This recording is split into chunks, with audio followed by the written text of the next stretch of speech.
If you aren't listening to the Cincinnati Bearcats after Saturday's performance, it's simply because you're just not listening.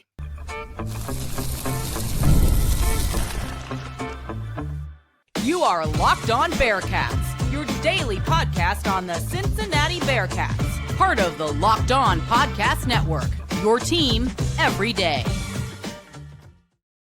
Welcome into Locked On Bearcats. My name is Jeff Carr, and I'm all Cincinnati all the time. I've worked in multiple athletic departments, and I've been a season ticket holder for Bearcats football for 7 years now, and I'm glad that you're alongside me here today. Locked On Bearcats is part of the Locked On Podcast Network. We are your team, your Bearcats, every single day. And on today's podcast, we're going to recap this amazing win that the Cincinnati Bearcats just pulled off against the Iowa State Cyclones. I'll give you the most important stat outside of all of the other important stats. There's lots of important stats, but there's one stat that I really want to dive into later on in today's show, the stat that means everything. I am also going to talk about the absolutely amazing game that the run game had in this. Yeah, that's not exactly what we were expecting, but that's what happened. We'll get to that in a few minutes, but I want to start with why the Big 12 and really college football as a whole better be watching. That's all on today's Locked On Bearcats podcast that is brought to you by FanDuel. Right now, new customers can bet just $5, and if your bet wins, you'll get $300 in bonus bets to use across the app. Download FanDuel today. And where we will begin is with this Bearcats team, because the win and what it means now. They're 2-0 in Big 12 play, and I don't think a lot of people saw that coming.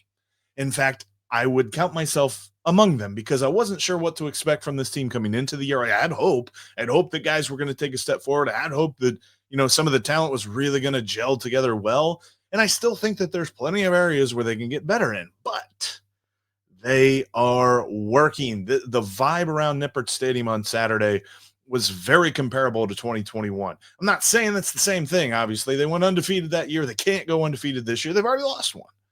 But the vibe was very similar because it's clear that you cannot ignore the Bearcats. If you are in the Big 12 and Cincinnati's on your schedule coming up, and you're like, Cincinnati, what the heck? They just showed up to the Big 12. What's going on here?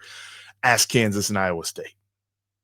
The Bearcats marched into Kansas and beat them.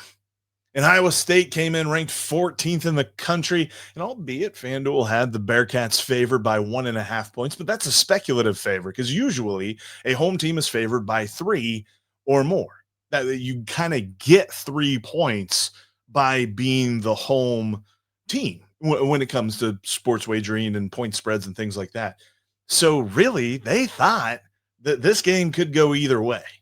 And for much of the game, it was an absolute dominant performance by this Bearcats team. And I say it all around, not just the offense, but the defense too. There was a very, very strange call. And I don't want to belabor too much this call. I know we've talked, everybody's talked about this a lot at this point. But the defensive pass interference call on Matthew McDoom, which was an amazing interception that would have ended the first half and would have had the Bearcats up 31-7 at halftime, gave Iowa State a golden opportunity to score and feel good about themselves. And then they came out after halftime and they scored on that drive too, albeit with another penalty that continued that drive, although that was actually a penalty. But still, like the whole point being, there were some weird officiating things that really seemed to put some sort of strange pressure on this Bearcats defense, where for pretty much the entire first half, Rocco Becht was having a bad time. I made a little bit of a sarcastic jab there on Friday's episode with Russ Heltman, where I'm just like, hopefully the Bearcats defense can do something and make Rocco's modern life a living hell at Nippert Stadium. And for much of that game, they did. They actually got 4 sacks in this game. And Jake Golday, man, what a stinking game that guy had. What an amazing game. He had a sack. He had a forced fumble. He had a tackle for a lot. Like, he was all over the place. 12 tackles, 6 solo, 6 assisted. I love everything that Jake Golday is putting on the field right now. He's looking like a legitimate dude for this Bearcats defense. But that, to me, was the point where I'm like, all right, you got to take this Bearcats team seriously if you're the Big 12, because sure, you can make all the excuses that you want. Iowa State rolled in here without 3 of their top defensive backs. They were missing a couple of other guys, didn't have 2 kickers. I mean, they kicked 1 field goal and guy missed it. It was 35 yards, and it was clear that dude was outmatched. He's their 3rd string kicker, whatever. But we thought that this was going to be just a huge shootout where it was over here, over there, touchdown there, touchdown there. And for much of the first half, it was touchdown here, Cincinnati, touchdown there, Cincinnati, touchdown over there, Cincinnati, field goal, Cincinnati, touchdown over there, Cincinnati. It was all Cincinnati. And that was amazing to see. And I get it that, Iowa State closed the gap, but this game was never going to be another Northwestern State performance. So I love how the Bearcats were able to win this game because it was a complete performance. The easy thing would have been Brendan Sorsby throws for like 400 yards and 5 touchdowns, and they get a win because of a last minute drive that Brendan Sorsby authors and gets it done. Now, he did have an amazing pass to Caleb Goody for 82 yards and a score that I think I saw a friend of the podcast, Mo Egger, tweet that only like 6 plays in the history of the school have been longer than that. But one play doesn't make a good day. Brendan Sorsby had a very mixed bag of a day as a passer. This was all about everything else. It wasn't just that the Bearcats took advantage of a depleted secondary for the Cyclones. It was that every other phase of the game was working for them. And for me, I mean, if you're Central Florida, if you're Oklahoma State, if you are on the schedule for the Bearcats and you're not worried about them, I don't know what you're watching. And we'll talk about it here in a minute. I mean, FanDuel has actually updated the odds. The Bearcats are the 3rd highest odds. Probably could have said that better, but, voice is kind of half lost because I was yelling at the game. But there's only 2 teams that have that have better odds at winning the Big 12 than the Bearcats. There we go. That's the way to say that. Texas Tech is favored to win the conference at plus 115, and then Arizona State at plus 550. Bearcats at 9-1. Like, they're starting to take notice of this team. And I'm very intrigued to see what Drake Toll has to say on Locked On Big 12, how he's going to react to this, because I still think people are like, man, this new kid on the block, this Cincinnati Bearcats here in the Big 12, what do we know about these guys? And we're starting to learn, as our Bearcats fans, quite frankly, because we were all a little bit reticent to just go all in on Scott Satterfield. I think I'm there. My first episode of Locked On Bearcats just a few weeks ago, I was telling you why this is a huge year, a make or break year for Scott Satterfield. And I think he made it in these last 2 weeks. Now, certainly, you can't just flatline the rest of the year and not do anything. The expectations have changed. But I was seeing, over on K Ford, I inadequately explained the other day that K Ford's kind of like Ken Pom for football, but K Ford said basically the Bearcats are in a group of teams that if they can win 10 games, they can make the college football playoff. That's where I'm starting to look at now. That might be a little premature, but I would love 8 wins. Give me 8 wins, 8 or 9. Cooking with gas and really feeling good about next year. I'm curious to see exactly how this all plays out, though, because these 2 wins have to have, Brendan Sorsby, Evan Pryor, Tawee Walker. They have to have Jake Golday. They have to have Cyrus Allen, Caleb Goody. All the guys got to be feeling like they're on top of the world now. And there's still plenty of season left. So a different challenge is coming, right? Like, their challenge was, who are they? Now the challenge is, can they stay this way? Because they look pretty good. 2-0 in conference play. Big 12, man.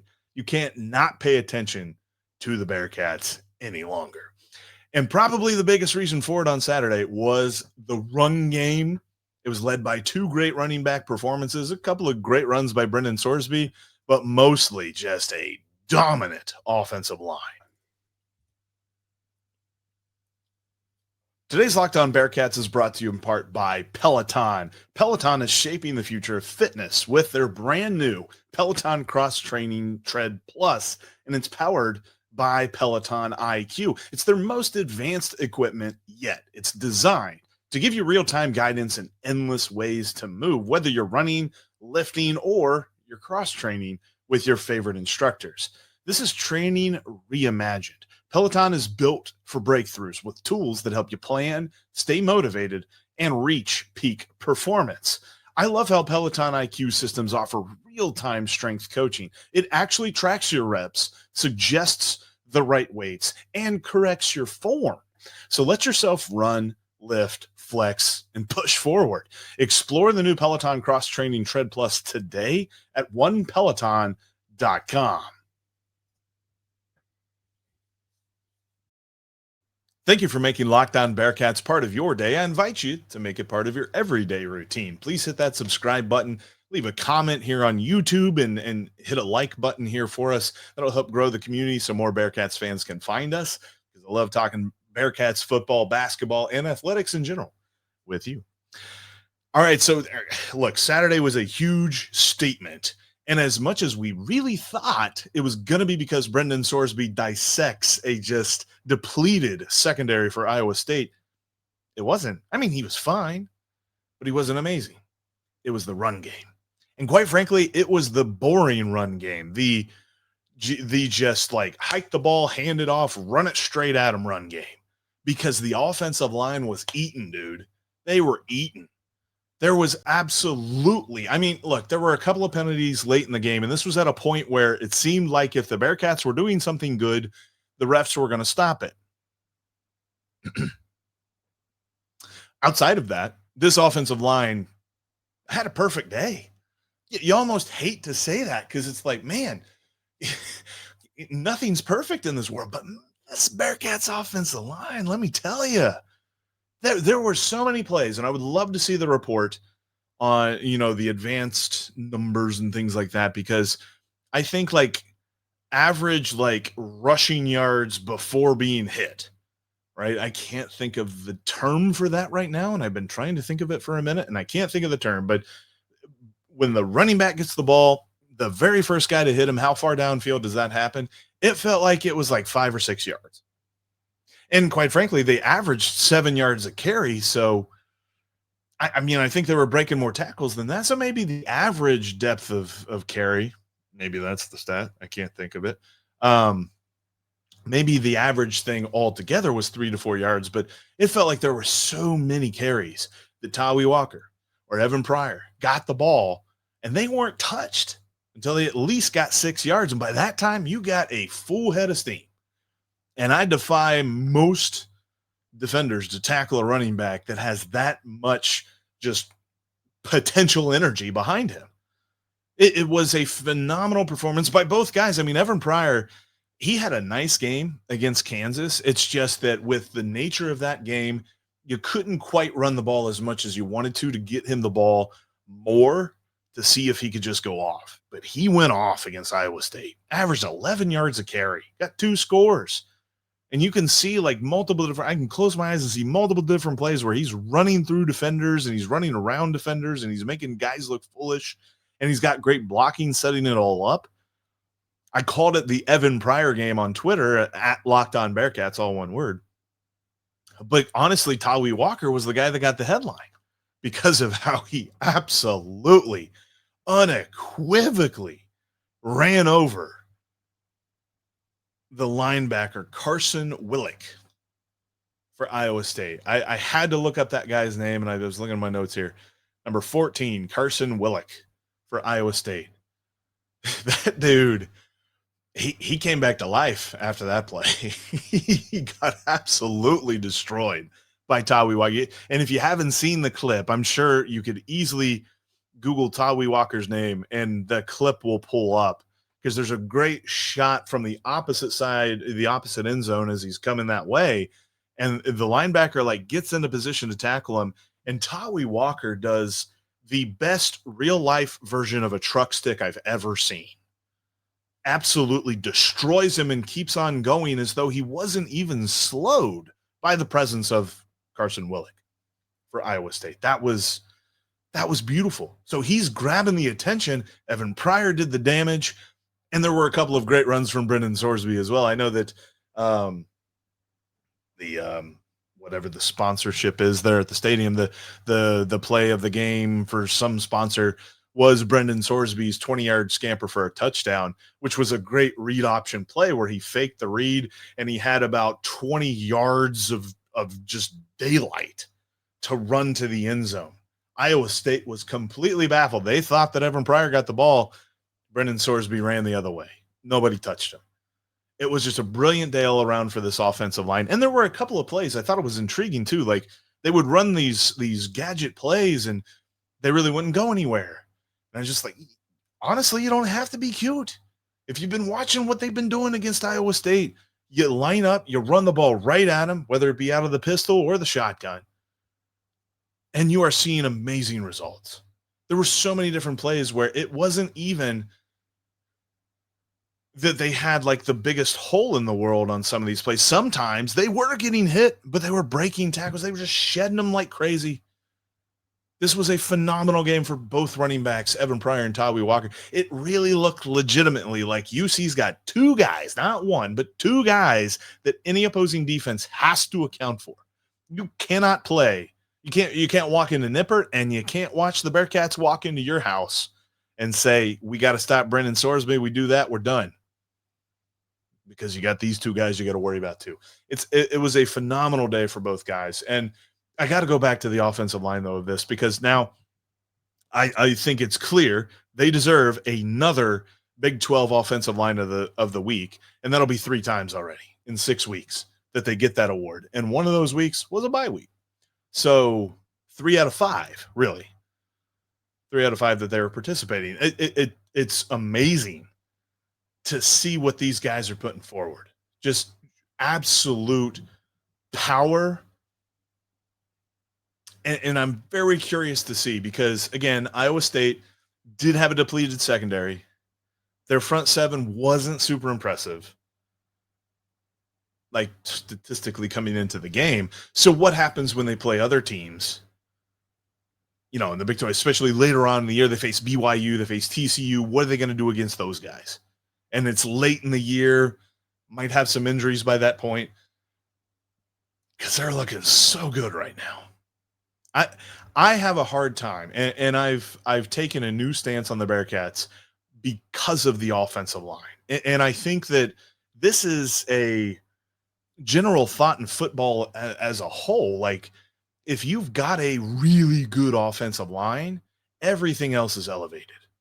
Your run game, your pass game, because your quarterback has more time. As long as your quarterback's not horrible, and Brendan Sorsby is absolutely a very good quarterback. He has all the time in the world. And there's sometimes they get him rolling out, and it looks like he has just absolute yards and yards of daylight to run, but he's also looking downfield to see if he can get himself a nice throw because he has all the time. It's all about time. And it's all about this offensive line. This offensive line gives me so much confidence moving into any matchup the rest of this season. The Bearcats don't play Texas Tech in the regular season. It seems likely that if they were to get to Dallas, they'd probably end up facing them. But it's like Dan Horde said, like Dan Horde reiterated something that Scott Satterfield has been saying ever since training camp this summer, and that is the goal is Dallas. And that probably got an eye roll from you. It got a little bit of a from me because it's like, all right, you haven't even made a bowl for 2 years. Why are you worried about winning the conference, which you should be worried about winning the conference every year? But it just seemed a little lofty. This offensive line makes this not very lofty. I think it's doable. I'm starting to drink the Kool-Aid. I'm starting to drink the Satterfield Kool-Aid. God help us. But you know what? There was one stat, and beyond everything that I've mentioned so far, there was one other stat that really pointed out just the vast difference in this game. I'll give that to you next. This episode is also brought to you in part by Square. Your favorite neighborhood businesses run on Square. There are certain businesses in our communities that really bring it all together. They make the neighborhood the neighborhood. These are the places that become the extension of home, whether it's the sports bar that's dedicated to the Bearcats, or it's the spot with the best wings in town for game day, or that beloved local chain that's been rooted in your community for years. These businesses are what bring people together. When neighborhood businesses thrive, the whole neighborhood thrives. I love too the fact that honestly, Nippert Stadium runs on Square. If you go to a vendor, or if a vendor comes to you in the stands, thankfully, and you look to get another beverage from them, they're going to use one of those Square devices for you to pay with. Square makes Bearcats games happen. That's why Square is amazing. Square is a proud partner of more than 4 million neighborhood businesses around the world. You can go to square.com/go/lockedoncollege to learn more. But before you do, go support your favorite neighborhood spot. You'll be happy you did. Square, see you in the neighborhood. And there's still a great introductory offer over at FanDuel for you to take advantage of. And of course, plenty of football games coming your way. Playoff baseball is going on right now. NFL football, of course, as well. And you can get in on all the action over at FanDuel. And if you create your account and you place a $5 wager and it wins, your first winning $5 wager will get you $300 in bonus bets to use across the app. And right now I'm looking at a future, because after this big win against Iowa State, Cincinnati is turning heads. Scott Satterfield's even got FanDuel's attention, because right now Cincinnati is third favored to win the Big 12 championship. That's right. They're at plus 900 or 9-1 to win the Big 12 championship. Right ahead of them is Arizona State at plus 550, and favored to win the Big 12 right now is Texas Tech at plus 115. If you got in on Cincinnati, a week ago, they were like in the like 15-1 or 16-1 or something like that. They jumped up a lot after that win against Iowa State. So go check out FanDuel right now. Like I said, new users get $300 in bonus bets with your first winning $5 bet. That's over on FanDuel. Download that FanDuel app today. I encourage you to keep the conversation going with me after the podcast is over, during the ball game, all that great stuff. You can follow me on Twitter and on TikTok at Jeff Carr with 3 Fs. You can also follow me on Instagram. Just reverse that username at CarrJeff. Also, make sure you check out the Locked On Bearcats accounts on Twitter at LO_Bearcats, and on TikTok and Instagram at Locked On Bearcats, all one word. I think I said that earlier on in the show, now that I'm thinking about it. It's not all one word, Locked On Bearcats on Twitter. It's at LO_Bearcats. So you get it. You just look up Locked On Bearcats on Twitter, you'll find it. All right, so there was one key difference in this game, and I'd be curious a little bit if this were reversed, because Iowa State didn't have a kicker. I mean, they had their third string kicker, but he was a true freshman that had never attempted a kick during a game. And his first attempt to kick did not go well for him. 35-yarder that he missed.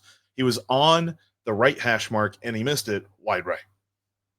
So he kicked it dead straight, but still, you missed it. So with that, Iowa State had to go for it, like all the time. And now they got down to a desperation situation there in the fourth quarter where it was like it was 4-down territory all the way. But pretty much it was 4-down territory all the way, all day. They attempted 7 fourth downs. They converted 4 of them. And that is a huge, huge stat.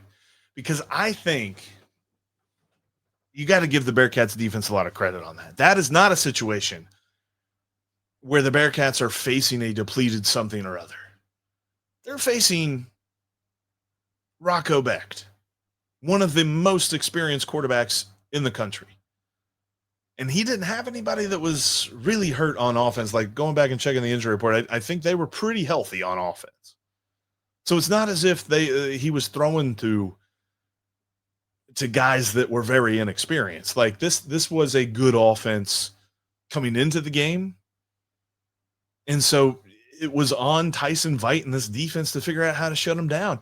And they bend but don't. I mean, they did the whole bend but don't break thing, because honestly, statistically, Rocco Becht had a pretty good day. He had 30 completions in 48 attempts for 314 yards and 2 touchdowns. And he didn't throw a pick, technically, because the one that he did throw got called back.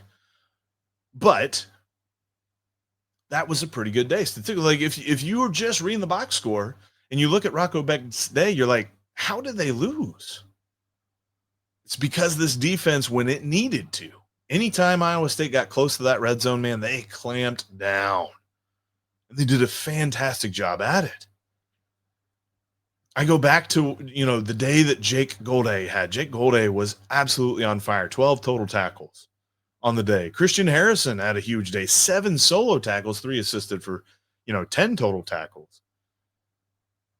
And Matthew McDoon looking good too. He had 8 tackles total, 5 solo, 3 assisted. But those guys, this was a team effort on the defensive side of the ball, to the point that anytime it felt like Iowa State had a chance to come back and grab some momentum, maybe even, get within striking distance to a point that you were worried, the defense was like, no, we got this. And what an amazing, give up 30 points. You're not sitting here saying that the defense is like the best in the conference by any stretch of the imagination. I'm not saying that. I'm saying that when they need to make a play, they make a play more often than they don't. They did that early on, and we kept saying, well, Bowling Green and in Northwestern State, and even to a point, Nebraska, like they were making some good plays against Nebraska, to the point that Nebraska never felt like they really were running away with that game. It still feels like they could have made a couple of plays and the Bearcats would be undefeated right now, but it's all because the defense does this whole bend but don't break thing. And it works. The only time it didn't really work was at Kansas, and they're just glad that the offense kind of picked up the slack there. But everybody's going to have a day. It'll be interesting to see if the offense has a day, and then does the defense pick them up? That's what I worry about, because I don't think that's possible. Like, I think we saw that the offense can pick up the defense. I don't know that the defense can pick up the offense, but they were playing a complete brand of football on Saturday. And a lot of that was just due to the fact that whenever Iowa State needed to make a play, more often than not, the Bearcats defense made a play. My hat's off to them, because limiting the Iowa State offense the way that they did in key situations like they did was very impressive. Because for a minute, we thought, especially in the first half, we're like, are they going to hit the over? Of course they did. They smashed the over. But the defense was really doing its job. And the 4th down conversion rate, that shows everything that I need to see from this defense, because it's bend but don't break. It's not going to be a defense that holds a team to 100 yards and a field goal. But it's probably going to be a defense that holds a team to 30 when the Bearcats score 35, or in this case, 38. But that was a fantastic day. The stadium was rocking. Pretty much everybody got the memo of the striped Nippert red and black. Like, that looked amazing. And then everybody was just, everybody hung on till the end, and you had so much participation from the audience and so many different things. I really felt like the stands played a huge part in this game, especially early on. Like, early on, there were some dumb penalties, some like 5-yarders by Iowa State that was like, oh, you guys were not ready. I don't think much of the Big 12, I think much of the Big 12 underrates Nippert. Now, next week, UCF, they don't underrate Nippert because they've been here. They know what's up. But I think most of the other schools are like, let's see what we got here. And then they're like, whoa. Because the Bearcat fans, we know what's up. And we know that this team is good. So they better be taking notice. Got so much to cover this week here as we really look back on how good that the Bearcats have been these first 2 games, and how they translate that into more success as we move through the season. Because the best thing about football is when you're good, you got to stay good. And now, can the Bearcats stay good? Of course, Chad Brendel will join us on Tuesday, and we'll break that down. We'll have Russ Heltman on Friday. I'm going to work on a couple of other guests, hopefully, through the week, to come on and talk about where the Bearcats are right now, because it's an impressive position. Scott Satterfield is in an impressive position right now, and I would really love to see if he can keep this up. But that's going to do it for us here today. Thank you so much for making Locked On Bearcats part of your day. I invite you to make it part of your everyday routine by hitting that subscribe button right here on YouTube or on your favorite podcast app if you're listening to us right now. You can also drop into the comments section on YouTube and hit the like button. That'll make it easier for Bearcats fans to find this community, because we love to grow this community and keep talking Bearcats football, basketball, and athletics with everybody. So we love these Bearcats every single day. And every week, make sure you check out the College Football Kickoff Show over on the Fire TV channels app. Our host of Locked On Big 12, Drake Toll, hosts the College Football Kickoff Show every Thursday, alongside two-time AP Coach of the Year Gary Patterson and former college star Jesse Holley, and, of course, the local experts of Locked On, like myself. I was on this last week's. And I'm sure they were, everybody was like, yeah, sure, whatever. Cincinnati, what are they going to do against Iowa State? They won. And we're going to be all with you all throughout the week talking Bearcats athletics, because we are Locked On Bearcats every single day. By the way, shout out to Brad. Thanks for coming up and saying hi. Appreciate anybody who comes up and says hi at the game.